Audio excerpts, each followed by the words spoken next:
Soul music. When you think about soul music, you think about Luther Vandross, Teddy P, and Whitney Houston. Music that lasts for generations, that penetrates deep inside your being. When I think about it, I think about the Sisters of Soul. Who are these artists? Well, My name is Naye Ayla. Naye Ayla. Naye Ayla. All right, Naye Ayla. Wow.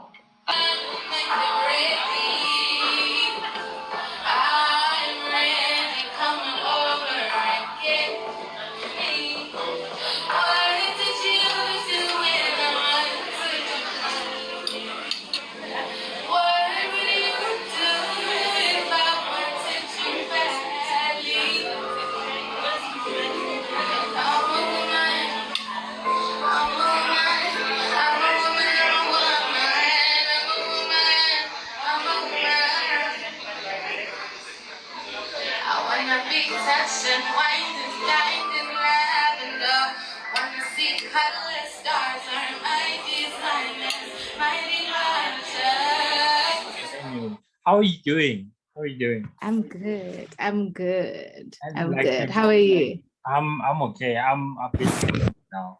Have you recovered? Have you recovered though? Because you were under the weather. You're fine now. Yes, I'm back. Yeah, I'm good. Yeah, I'm good. I didn't wanna, interview you and like you're going through, COVID and some shit No, like that. I took the time. I took the time that I needed, and like I don't think that I would commit to something that I didn't feel was, good for me to do. So I'm definitely good and I'm definitely back. And I'm just trying to get back into the swing of things. I still haven't gotten my social media back. I'm just like procrastinating. Oh, I just you everything haven't is been gonna online. be so much more complicated. You haven't been online or you lost it? No, I just like deleted my social media like 3 weeks ago. I think I have noticed that you've been offline. Like it's been. I just needed to just go regroup, you know what I mean? Yeah. So yeah. And I'm just not ready to go back. Like I wanted to maybe push it until the end of July. Okay. I don't know if that's realistic though, because I need to like work. But I don't know. I'm just so happy right now, disconnected. Do you know what I mean? So it's the great modern debate. times as an artist. I mean, don't you think there might be a bit? Do you have a team? Maybe a social media team? No. Oh, okay, you don't. I don't. Yeah. Matter being an artist and being offline, I don't think that's a luxury. I also don't think that being an artist who's online and also losing their mind is worth it either. So I think it's more important that I take the time to fill myself up as much as possible and like feel good so that I can go the extra mile again. I think it's really pointless to be there when you're barely there. Like I don't like doing things half, you know, kind of a half-assing things. So I understand what you're saying, and I really appreciate and respect how important it is for us to be logged in and, alive at the party. But I also think that it's really important to take care of your mental space and to make sure that when you're putting yourself out there, you're strong and you're confident and you feel good and you understand what it is that you're communicating. So I'm just gonna do what I'm gonna do. And do you think the South African audience is like, do you think they really do you think they really care that much about an artist's personal lives? Like, okay, we're not at AKA level yet. Do you think right now they care that much about our personal lives and what we go through, or like our opinions, spaces of mind? Do you think they really care about that, or they just? I don't know. I don't really know. I think that a lot of, if not most of the people who are supporters of my craft would appreciate me being in a healthy mental space, and whether or not other people feel that it is important to know what's going on with me, I really have no idea. I doubt it. Yeah. But I think that just from my side, I think it's important just so I can produce the quality of work that I believe I need to produce. I need to be the best. Yeah. So I need to be the best version of myself and I need to feel good, you know. So I really don't think people give a fuck like about what's going on in my life. Yeah. But I do think that the people who do care to that extent would probably prefer that I'd also be feeling good about myself and feeling good about life. Yeah. I actually realized I didn't greet someone. How are you? I'm good. Someone. Yeah, we just went straight to the chase. I just realized now. Someone. Hi. This is Naye Ayla, everybody. Okay, this is your host, Eamon. This is episode 5. I haven't released 4 yet, but yeah, I release it after this. This is a Soul Sisters. Okay, the other sister didn't come through. I think I'm the only Soul Sister here today. But it's great because I've always wanted to interview you. So at least we're gonna get a lot more time to focus on you. So yeah. So I'm actually I'm super keen. Yeah, like I remember the first trying time to catch the only spot of sun in my apartment right now. Like, so please don't mind when my face goes exposed. This is like the only little strip of sun in this whole apartment. It's so cold. Yo, dude, I literally have like the coldest room in the house. So I think it's phenomenal. Like seriously, And so I actually yesterday when I was I just started listening to you in I think 2018, 2019. No, I think 2019 or 2018. It was Mercury. That was the first song I listened to. And then there was Fate. I started going backwards. There was Fate also. And then there was Fire.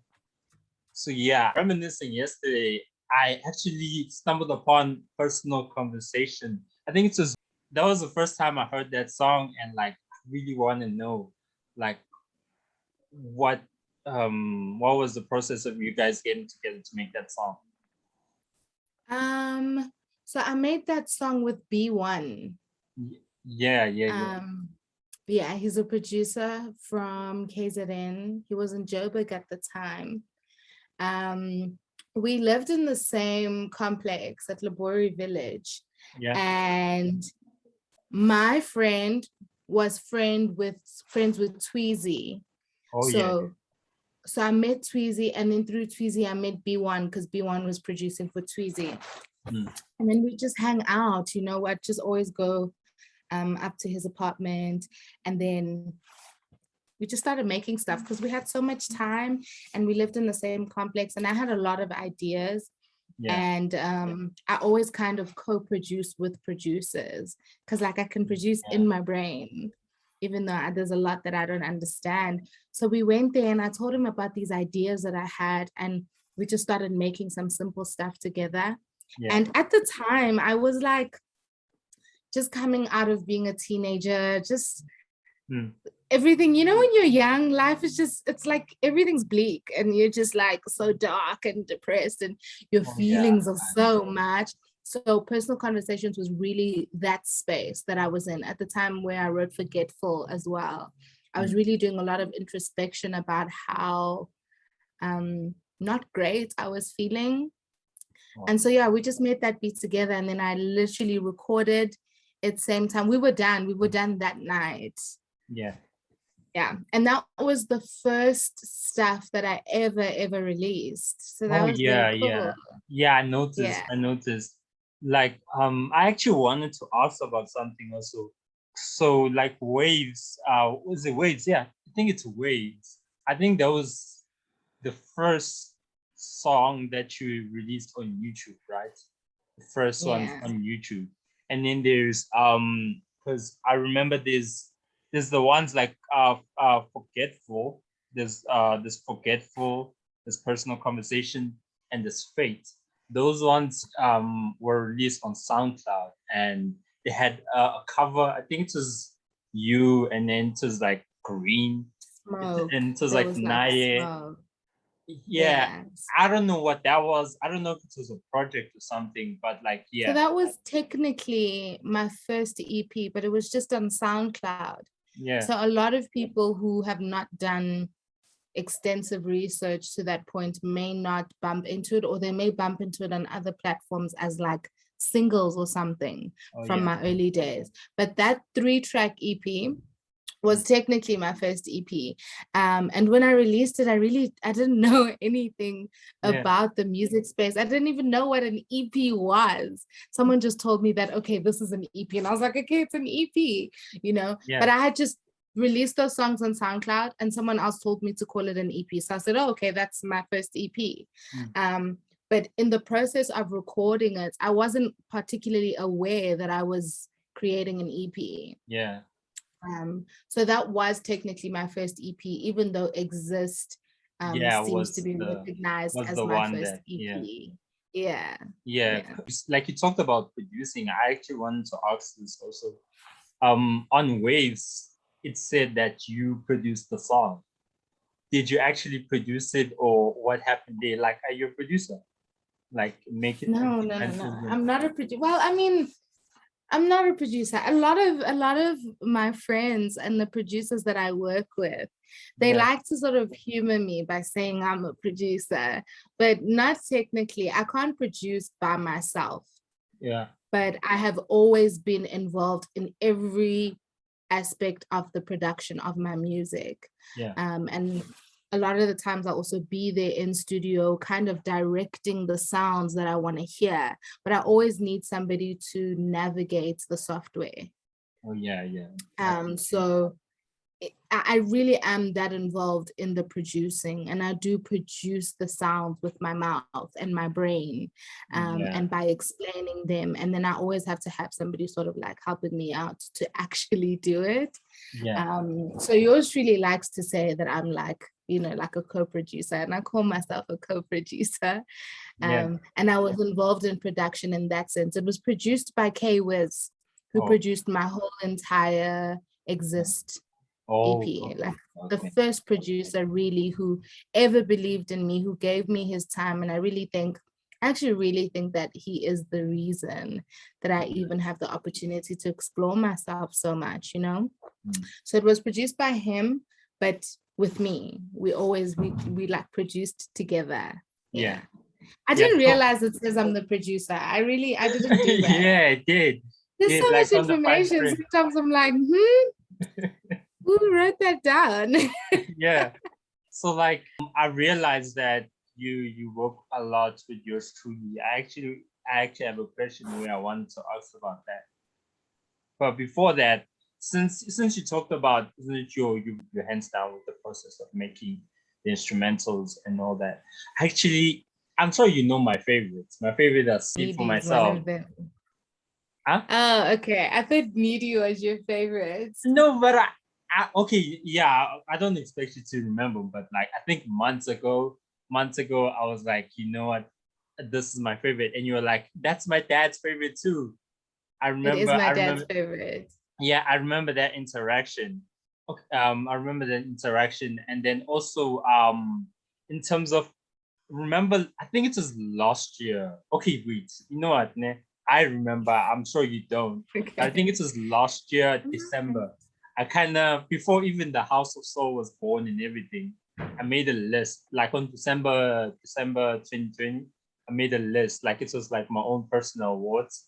Like I tagged everybody. I wrote everything down on Twitter and Instagram. I was like, R&B awards.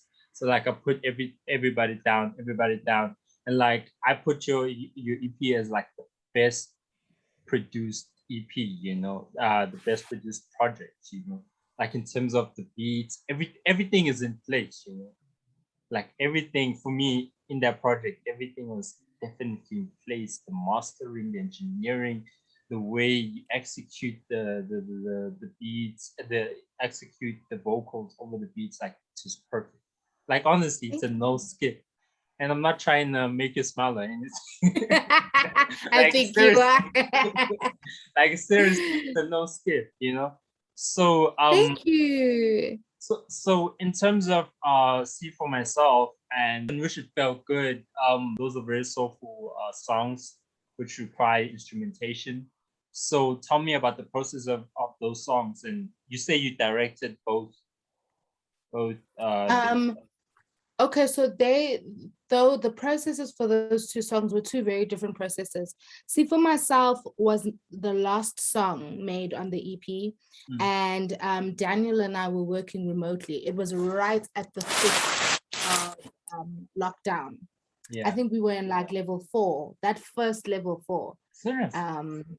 Yeah. So we were working right in the middle of lockdown. We couldn't move around. I couldn't go to studio. And so we were sending voice notes back and forth.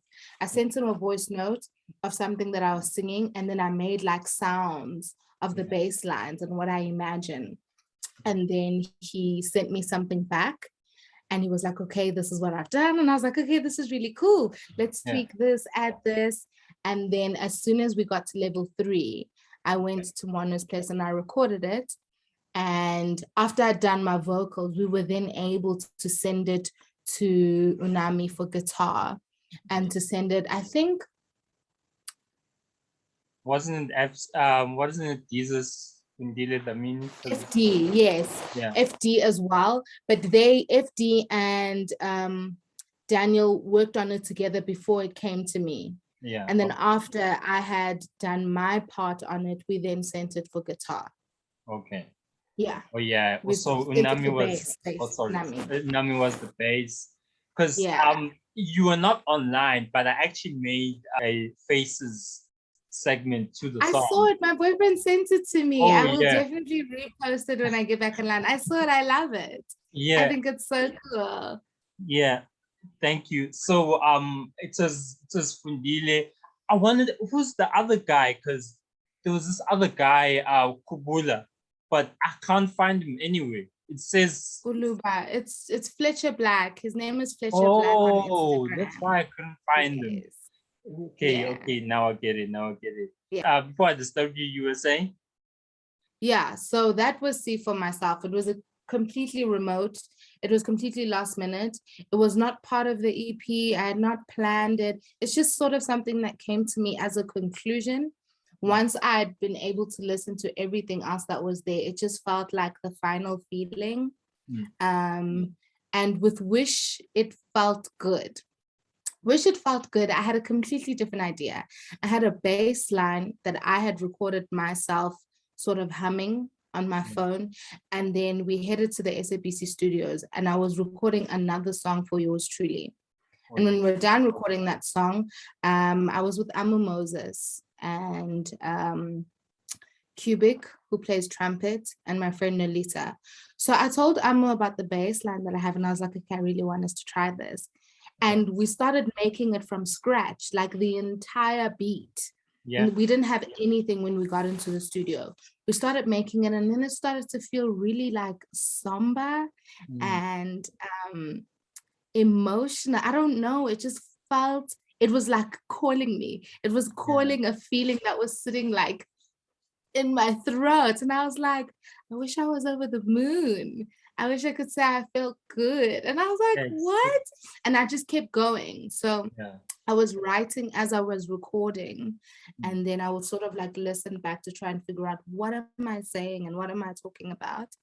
And then that's how the song came about. And then we just started building on it, got Sport to add some of his trumpet, and it became really, really emotional. So I started to like dive into it with an emotional lens and just kind of really trying to elaborate on what that feeling is, to wish you were over the moon, to wish you felt good, and what that may be about. And then, after recording it and stuff, we then sent it to Mono for guitar. Oh, yeah. Woof! I could hear. That guy is talented. Too much. Stressful. Every single human being who worked on this project is so talented. And I don't think that it would have ever had so many different elements and so many different feelings without everybody's piece in it, you know. There were just so many elements because of all of the different interpretations of the feelings that were able to come out. every time someone is given the piece, because every time we sent the music out, the brief was literally, tell me how you feel when you hear this and then go for it. You know, just go for what you feel. Whatever you want. You want a solo, do a solo. You want to be in the background, be in the background. You want to play throughout the song, do that. Just do what you feel for the song. And everybody literally kind of designed their part, which was really cool. Yeah. That's at the time I was with a friend of mine. Actually, not a friend of mine, my other producer. So I'm busy driving, you know, I'm driving home from studio and I'm playing your music. And this guy, I think twice I was driving with him and like I'm playing your music. He's like, dude, this chick really uses bombastic words. Who's this chick? You know? Like what? Words. Big words, you know, big. Like what? Which words are bombastic? They're all normal. So like I was driving and said the same thing. It's like she really uses bombastic words. I can hear it's the same chick as last time because of the big words. You know, so like, okay, I don't know if you can even answer it, but like, is it the words normal to you, or do you go into studio and be like, okay, you know what, I want people to think, you know, like with rappers like Couple Aries and stuff, they when they write something, they want you to think or maybe look up in a dictionary or something like that. Is that how you write? Is that true? Not necessarily. I mean, there's definitely been times where I'm trying to say something and then I feel like the way I'm saying it is not colorful enough. And so I will maybe go search what are adjectives for the word. I mean, not adjectives, synonyms. For the word that I'm using, just to see if there's a more colorful way to say some of the things, because I don't like being overly repetitive with the way that I say stuff. So I do try to push myself in that sense. But no, not really. I think if anything, I really want you to try to decipher the feeling than the words. I don't think it's really important that my words are bombastic or complicated, as long as I'm able to paint a really complex picture, you know, with feelings. Like for you to sit there and think, oh, I know that feeling. That's really like, for me, that's the most important part. Yeah, not really the words in particular. I do like to use words that paint a particular picture, but they don't have to be like big words. Yeah. I wonder what he was talking about. I feel like I use very normal words. Yeah, so I also wanted to ask about your relationship with yours truly, because like you really worked with him a lot, because you've worked with him on his project, and then also he's in your latest project, and he was also in Exist, right? No. Oh, he wasn't. Yeah. We met right after Exist. Yeah. So you guys have worked quite a lot, actually. Quite a lot. We started working together when he was still known as Sinatra Ocean. Oh yeah. Yeah, and then he name and rebranded. So we've been working for a long time, a few years now. I think it's since 2016. Yeah. I think that's when we met. He sent me an email and he had a beat that he wanted me to try and I loved it. It was the first thing we did together. It was called Dive. And it was like a really slow kind of classical sounding song with a rap. And that's when I knew that I actually really love working with this guy, because I got to tap into myself in so many different ways that I really enjoyed. And from there, it's just always been like natural for us to work together. And so even on my project, he had made me listen to the instrumental for Needy. It was just a loop. And I fell in love with it. And I was like, I want this. And I always do that to him. Everything I hear, I'm like, I want it. Can it be for me? And I took that loop and I went to go record it in Cape Town. And when I came back, we had to then build around the loop, because I literally just recorded on the Oh yeah, yeah. And it just looped like that on and on and on. So we had to basically build the song after I'd recorded. And there were so many issues because it was recorded at 120 BPM, but the song was at like 80. It was so much, but it was also really, really cool. Yeah. Yeah, and I really enjoyed that. And he also obviously mastered the project. Yeah. Which was so nice of him to even offer, because I was like, oh, what am I gonna do? You know, so I think we just have like a very natural working relationship. Yeah.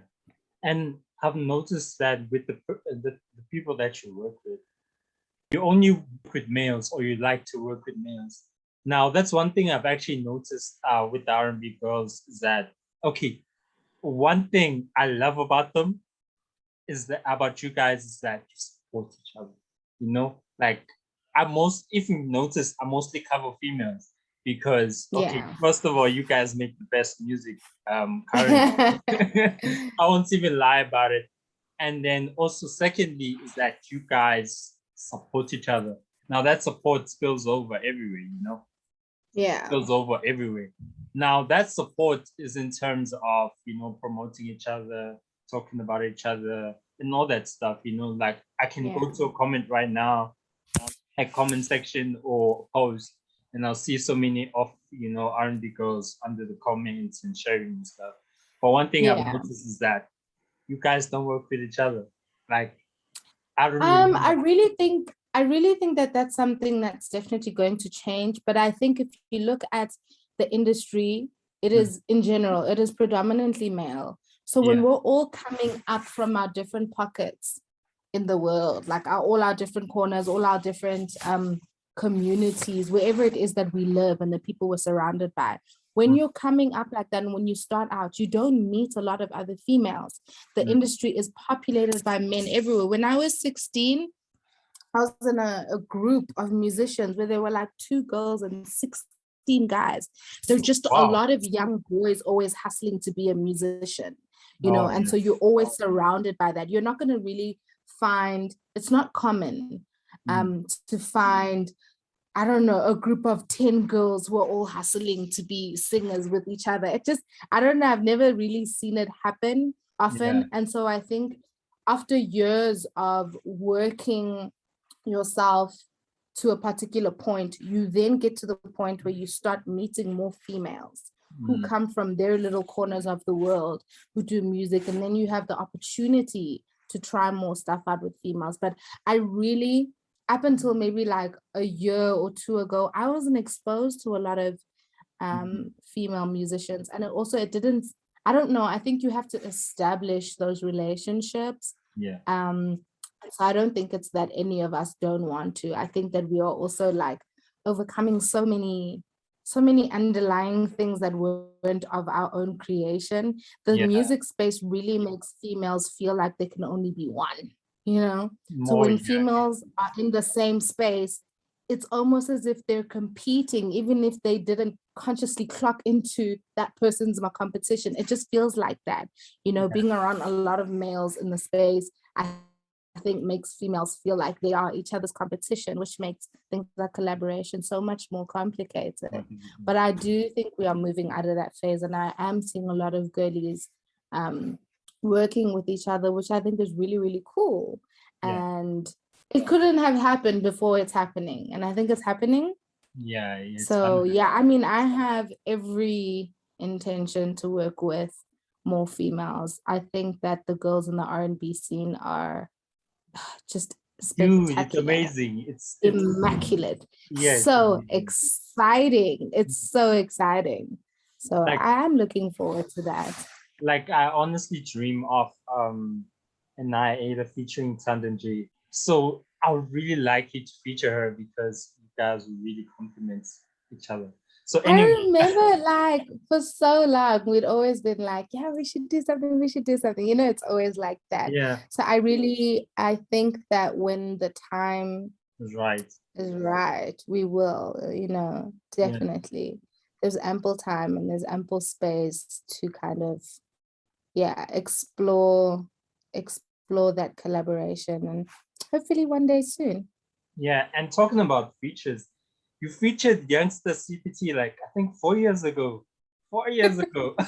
Like okay, I'm not that much knowledgeable about rap, but how did that come about? Was he the youngster that he is right now, or was he still? He was youngster. He was the youngster he is now. I mean, he's obviously a lot bigger now. Yeah. But when my path crossed with his, he was blowing up. Yeah. It was kind of like his moment. It was his time. He was really just like bursting into the scene. Yeah. My producer at the time, K-Wiz, the studio that we worked at also had like a lot of people coming in to record. So there was a verse that Youngster needed to record and came to record at that studio. Yeah. And somewhere in the midst of all of that, K-Wiz played him my song. He was like, oh, okay, I want you to hear something. My friend that I'm working with. And so he played Fire. And apparently Youngster was like, oh shit, he liked it. And he was like, can I jump on? So I wasn't even there when it happened. I didn't know it was happening. He jumped on, he laid his verse, and then K-Wiz calls me and he's like, I have a surprise for you. And he sends me the song, and I'm like, and we'd been speaking about Youngster for like a few weeks prior, because I was just telling him how much I really like his vibe. And so I hear this thing and I'm like, oh. I was freaking out. It was very cool, you know. It was like a little gift. And so then I came into studio one day when he came as well, and we finally met. So when the song was done, we had never met. I'd never spoken to him, but we finally met, and we listened to the song, and it was really cool, you know. And he's a really cool dude, and we stayed in contact for a little bit after that. That's actually a very great story. It's super cool. It's one of my favorites. It's just one of those things that reminds you that good things really do just happen sometimes. Even when, you know, it's a situation that seems out of your control, or it wasn't just your doing. Sometimes when you're just putting in the energy that you believe in into the stuff that you're doing, everything kind of follows suit. And that's what that moment was for me. Somebody that I admired so much wanted to be a part of something I was doing. That was crazy for me, you know. So it was very cool. You know, I actually noticed that there was a gap, a period where you didn't release music between 2017 and 2019. Am I wrong? Because there was a period. No, you're not. I didn't. After Waves, I didn't release anything until Mercury. And what was happening there? Were you just it could be maybe you were not in the right space to make music between that period? I don't know. I really think there was just so much of life happening. It was also the period I went through where I lost a lot of work. There was a time I'd recorded an entire EP and we lost all of that work. I remember shooting 2 music videos and we lost all of that work. I was going through stuff with an ex-manager who was just dragging me through the mud. And that 3 years for me was really, really tense. It was loss after loss after loss. Every penny that I put in, I would lose. Every project I did just like ended up nowhere. I understand. I was using all of my resources. I was using my friends' resources, and things were going wrong. You know, our hard drives and laptops got stolen, and just all of the stuff. And I was too broke for that shit. I was already so broke, and you know, scraping through. And I think that also just then took a toll on me mentally. I just needed like a break. I was like, I can't do this. Yo. I can't make music, because I also just was no longer in the space. I think the last maybe 6 months of that 3 years, it was just me feeling mentally blocked. And I was also coming out of my managerial relationship that drained me as well. So I kind of just needed to recoup. And then Mercury happened. Yeah, talking about Mercury, is that your breakout track? I think it is, Okay. I don't know. It's very interesting. It's so crazy being like a perpetually bubbling under artist. You don't actually know when you've like stopped bubbling, but no, but like our industry is so small. Like you are a big artist. Like I'm telling you right now, like you're a big artist. Like the problem is that our industry is so small, like, and also with South African, like South Africa is a dancing nation, so they mostly focus on piano, house, and then deep house, boom, and then also hip hop, it has that bounce. So like our industry is not that much known, but like now it is, we're growing and growing and growing. So you are big, and even if like when it does grow, you're like in the front of the line, like respectfully, I don't like to compare people because come on, but you're in my top 6. There's a there's a top 6. So whenever I remember one time I was speaking to R&B Radar. Yeah. So like I was just having a random conversation. Then I was like, check out South African artists. There's a lot of dope people. Then they're like, yeah, they've been checking them out. And so whenever I talk to other people like overseas, there's a list that I trust. A list of people that I trust, and you're like always on that list. I know that you're never gonna do me wrong. Oh man, thank you. I really appreciate that. And I mean, that's always like really nice to hear because things move at a really rapid rate. You feel like you were in the space and then the next day you wake up and you feel forgotten, know. And so it's always nice to hear that as a reminder that you are doing what you're doing, and what you have done is out there and it can never be taken back. So yeah, people don't just forget that. But I do think that Mercury, the crazy thing about Mercury also though is that it picked up a lot later. It picked up, I don't know, I don't even know how to explain it, but yes, it was really big and it did really well and people loved it and people really loved the video as well.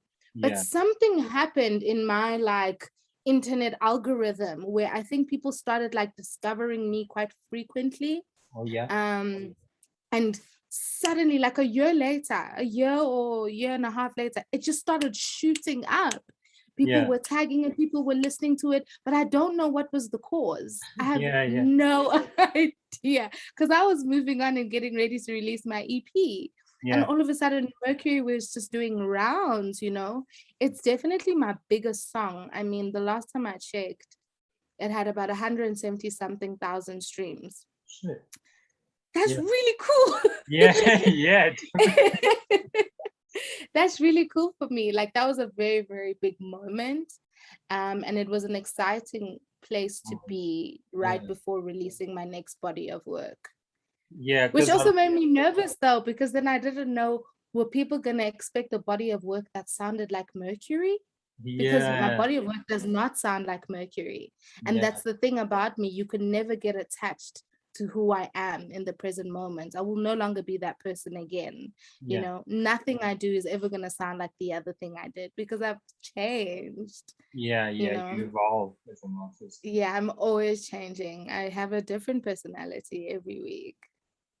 So I remember the first time I watched the music video, but the first time I watched it on TV. So I think on Trace Africa, I remember. Trace Africa, and like I went crazy.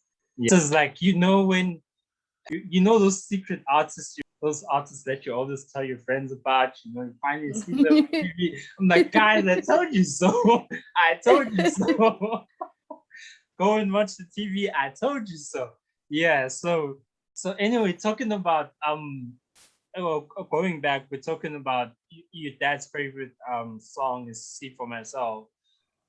How was, like in terms of like black people, black parents, they're not very supportive of, creative careers, music or whatever, even if it's just a hobby, like they're not that very excited about that. Even sports, in general, they want you to be a doctor or something like that. Like, how was it with your dad? How was it with your parents, with your family and friends? Like, did they support you in the beginning, or maybe only after you started picking up steam? They're like, okay, cool, she's doing something. I mean, I think at the beginning, because I started with this little pipe dream when I was pretty young. Yeah. And I also think that when I was starting out, it wasn't like the young guys who are starting out now, where it's kind of a norm, and the internet is a norm, and being an internet sensation is something that's really like something that a lot of people understand because they've seen it. We know the stuff is real. It seems much more tangible. In my SoundCloud days, you really were just another person saying you want to be a musician. So my family definitely like used to laugh about it. I mean, they would like cheer me on, but they really thought that it was going to eventually maybe like just kind of disappear, this little passion. And like so at first it was kind of like, oh, Luto wants to sing, and then I think they could just see that I was really serious and it wasn't stopping, and it was kind of automatic to then support me as seriously as I was putting myself out there. And so I have always had that support. I do think that the more what you have affirmed in myself that I've become, and the more serious I've become, and the more they've seen the time that I put in, the more the level of seriousness of their support has become as well. I think it's just them reciprocating how I treat my career. And I'm very serious about my career, and I think that they understand that and they respect that. My dad is fully supportive. Like, he's actually my number one fan. There's no number one fan before that guy. He knows things I don't know. He knows interviews I don't even know I did. You know what I'm saying? Like, he dissects my lyrics word for word. I make the mistake of sending him songs before they're finished, and then he gets upset when I change them. That's how involved he is. So yeah, definitely fully supportive. My whole entire family is fully supportive. They come to my shows, they download and buy my music, they send cute videos into the family group and post on their statuses. They really are, they really do acknowledge how important this is to me because it's my life. Yeah. And then you work with children, right? You're a therapist. Okay, I don't know what kind of therapist. I don't remember because it was like such a long time ago. So that's your day job, right? That's your day job. I graduated in psych. And then I used to work full-time as a behavioral therapist for autistic children. And that's what I was doing for 3 years. I'm no longer doing that. It's just, I think I was really happy doing that, but I also was still on my journey to figuring out how exactly it is that I want to work and interact with children. So now I basically just do some of my own things on the side, tutoring, academic stimulation, play therapy. As long as I can be around and work with children and help in their development, I believe in the development of children, and I believe in the emotional intelligence and emotional awareness of the educational space, which is really what I want to ideally dive into when I can figure out what it is I'm supposed to do and how I do it, really want to make a difference in schooling spaces, making therapy an integral part of learning, an integral part of the day-to-day of schooling. Yeah, you know, and using art and meditation therapies to help children deal with trauma. So these are all the things that I would like to ideally one day put together into a solid package. But for now, I do work with kids, and it just depends on what the parent feels the child needs assistance with or support with. And then we kind of just, we work with that. I'm just winging it. So where can people reach you? Like your email, your personal or work email? Like, plug yourself. My email address, people who have access to me on IG can definitely message me there. I do occasionally post my children's work flyers with my details of where to communicate with me. And I think I have my number there as well, which it's a bit tricky. But yeah, so that's what I'm doing right now. I'm helping parents out. And I think that because of the state of things with schooling being on and off and children being at home while parents have to work at home, that they might need a lot more assistance with trying to keep a schedule, trying to help the children with support, trying to keep them stimulated with the amount of time that they have. And so that's basically what I've been doing over the last few months after leaving my job. Yeah, I could hear that you're very good with kids. You know? I remember when I made that if R&B artists was were high school. Yeah, yeah, that one. I was like, you're the unpaid therapist. Yeah, soft loving teacher. So like, it's rather sad. So like that's the energy you really give off, and especially with social interlude also.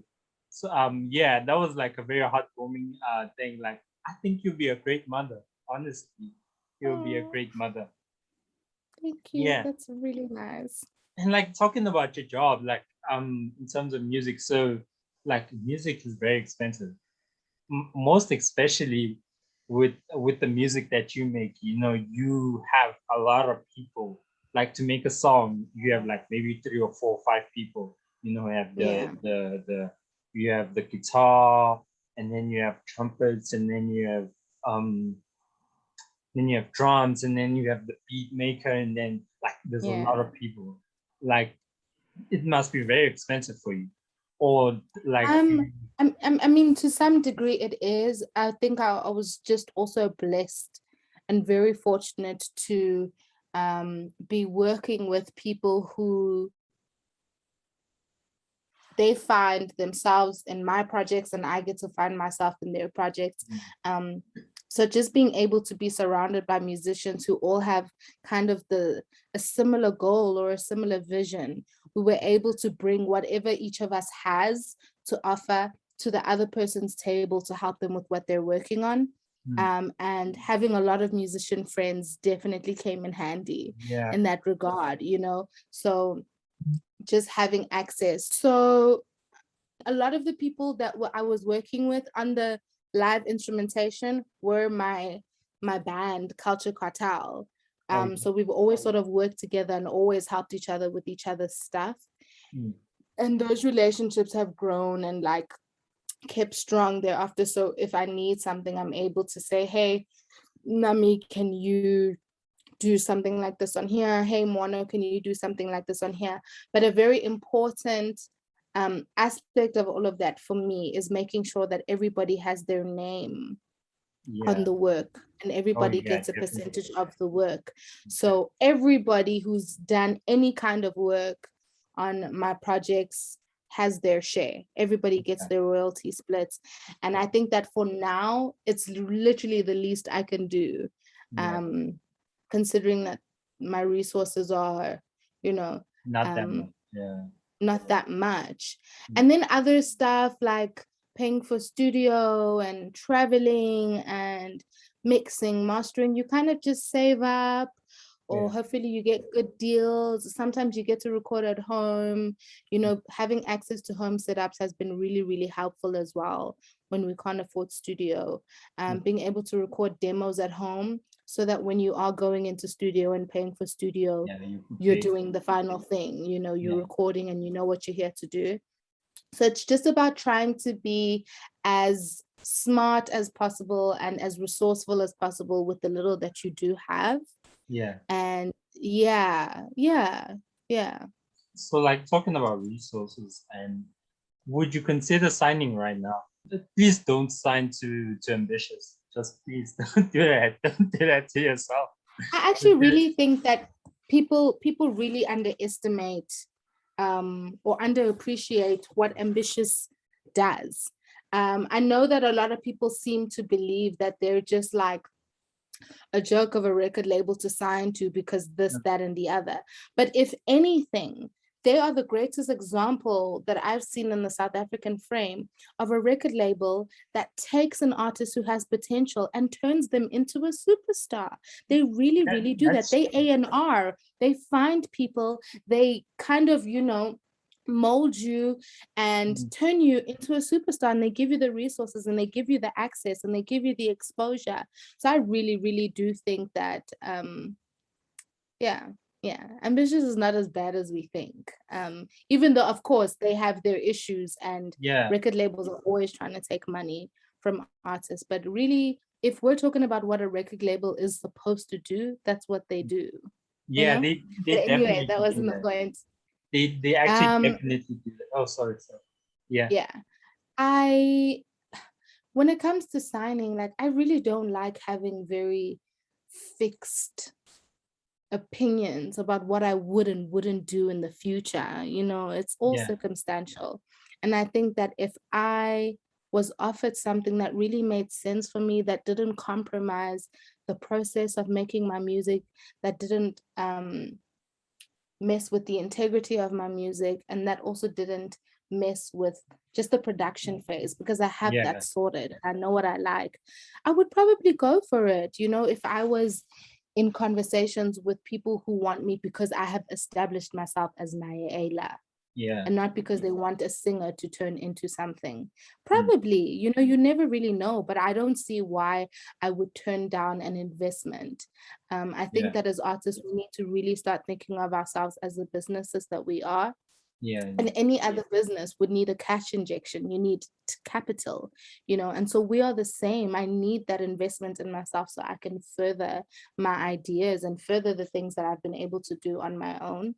And I think that if I got something that really made sense and that really didn't hurt any other aspect of my career, probably would.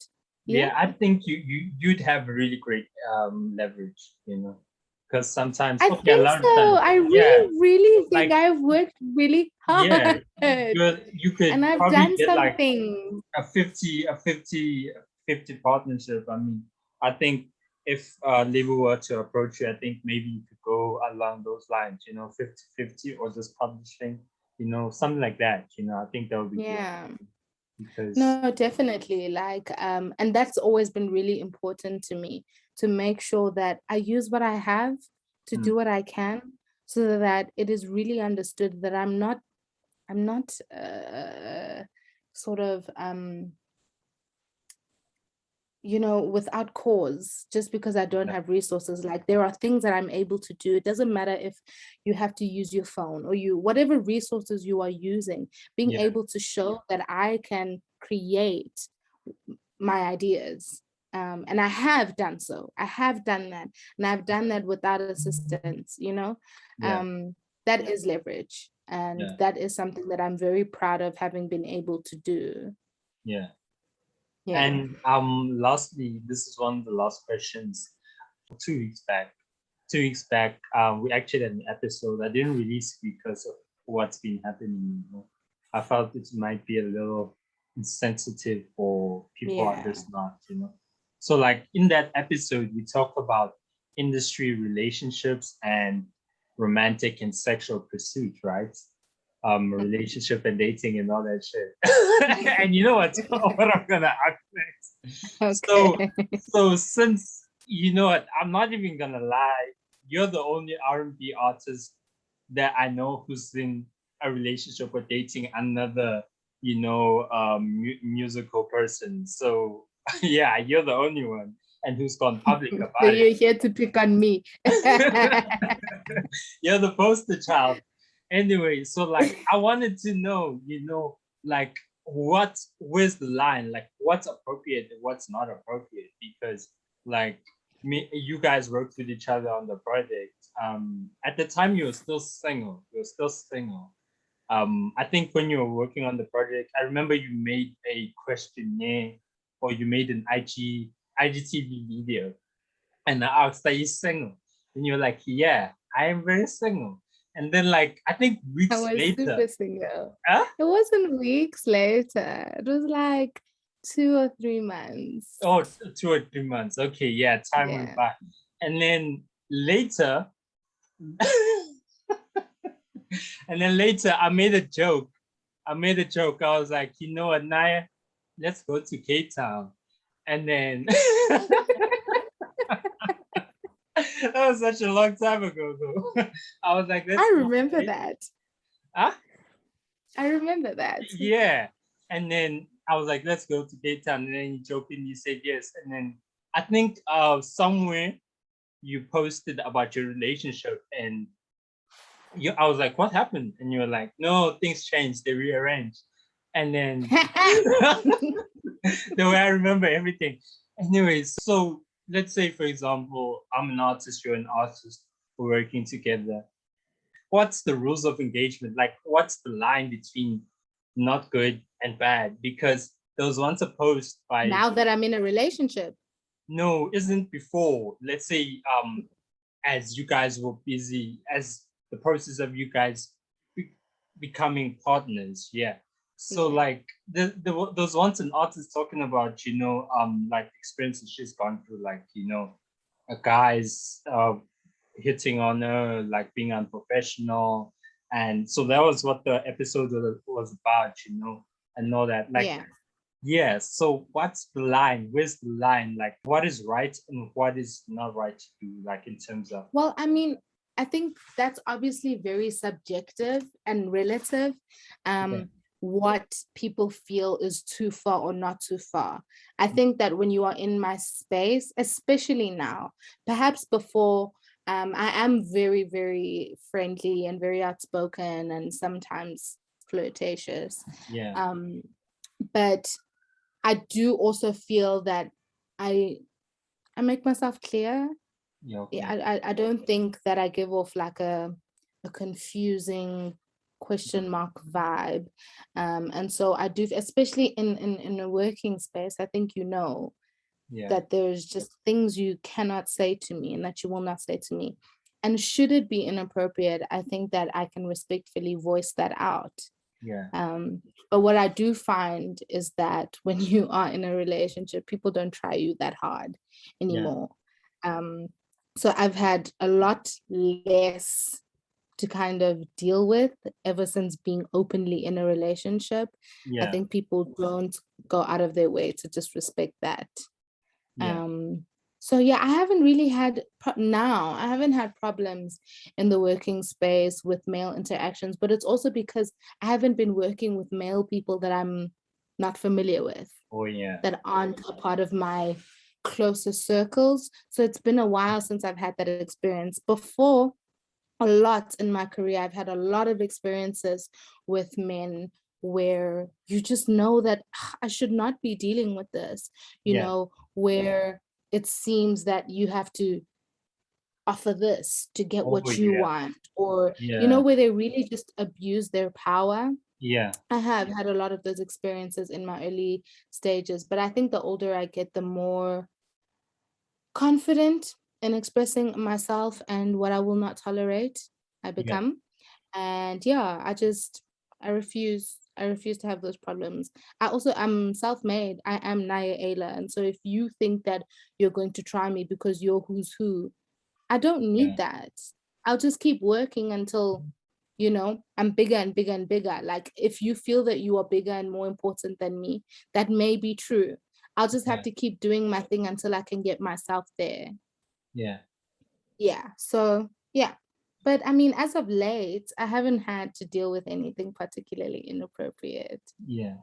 Actually, with the one answer, you took out 3 of my questions. 3, God. I just talk too much. I talk too much. Yeah. So now that you took out all of my questions, so what's next? Like, what's next? Okay, you dropped the EP last year. So now, okay, I feel like maybe with music we move too fast, like you drop something and then the fans want, okay, music videos, 2 music videos, 3 music videos. Yeah, and then you have to definitely go. move too fast, but I can only do as much as I can do, unfortunately, Yeah. So I think right now I'm just focused. I would really like to shoot more visuals.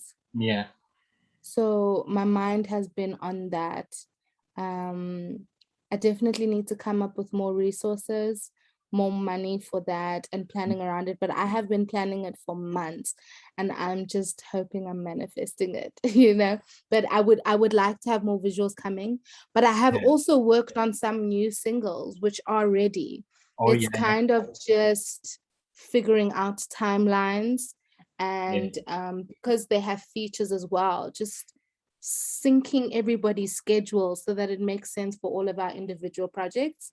Yeah. So I'm really in a very discussive, deliberating phase around all of my content and my work right now, just trying to figure out like which way do I want to go, what do I want to do next. Yeah. So I'm not fully sure, but there's a lot of things that I'm working on. I just don't know what that rollout is going to be as yet. Yeah. If I would guess, I'd say maybe Una is in one of it.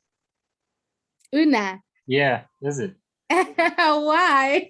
No, because you worked with him a long time ago. Like, I remember you tweet him a lot, and it seems like you guys have a great relationship. And you guys, as I was listening to some of the old stuff, like I noticed like it was in exist also, like, so you guys have known each other for like such a long time, and it's great that you guys have seen each other's growth, because you guys have both really grown.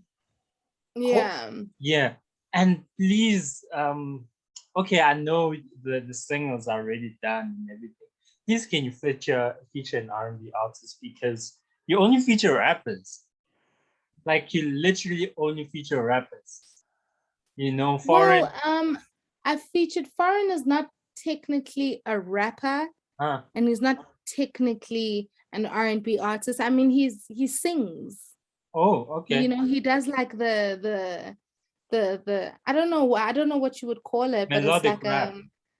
Melodic rap. He does a lot of singing, a lot of harmonics. So he was definitely a new kind of feature for me. And also, like, I hear you, and I'll definitely look into that and work on that. But I really don't feel tied to working with a particular kind of feature. I just like people. Like, if vibe is cool, then we're gonna do it. But I definitely will. I mean, I worked with Tawana. That was a female that I worked with on Slick Stuff. So that was also cool, and we were both singing. I'll see what I can do. No promises. So plug yourself. Like, which shows are coming up? Because I would really love to watch a live show. You have that voice, like auto-tune, like, is not really needed, because you have that voice, you have that presence, like the music can be played with the band, because like, when are your next shows? What are you doing? I don't have any shows yet. COVID is really, really confusing our industry, man. And every time you make plans, they're canceled. So I'm just kind of waiting it out to see if we'll, get a reduced lockdown, so that I can start making some new plans. I do have a plan for another show in mind, another solo show, because the last show we did was really successful. It was really incredible. So I think that's given me kind of the leverage to put together the next show. Yeah. No details as yet. I will be shooting something for Slicker on Live. I do not know when it will come out because I was supposed to have submitted it 2 weeks ago, but then COVID and all of that stuff happened, and so we had to push it back. Yeah. So probably in the next month and a half, that'll probably be coming out. Yeah. And yeah, I'm just gonna keep pushing the Breathe Me video and might be working on a new single soon. Maybe not. I don't know. You're also working with you're working on somebody's project right now, like not your own project, but on somebody else's project. It's just through your song. Because I remember, like, yours truly and I have been working on a joint project for some time. So we are still in the process of wrapping that up. Yes. Yeah. Okay. I don't think it'll come out this year though. Oh, okay. I don't think so. I think hope that I don't come off. I don't know. Yeah. You hope what? No, it's okay. Like, I just realized that I spent so much time on Instagram. So much time on Instagram checking artist profiles and stuff, I love it though. I love it. I love that, like, you get to know what you're talking about, you know. It makes the conversation more interesting. Yeah. So thank you so much for joining me. Like, thank you. This is like a big deal, you know, like this is a big deal because like from the time I started listening to you to now, like I never thought I'll be able to interview. So like, thank you. And good luck on the next project, because like I feel like in terms of like there's Exist and then there's Every Feeling, like I feel like your next project, the next project is it, you know. Thank you. I received. Yay. It will feel your legendary status, at least, even if it's not to other people, but for me, you know, because I mean, other people listen to what's popular. They don't listen to the music itself. They don't understand, you know, the R&B, you know, themselves, you know. So like, yeah, the next project. Anyway, so thank you so much. This is the 5th episode of the House of Soul. Thank you so for much, having Naye. me. It was a really nice conversation. Thank you. Goodbye. No problem. Bye.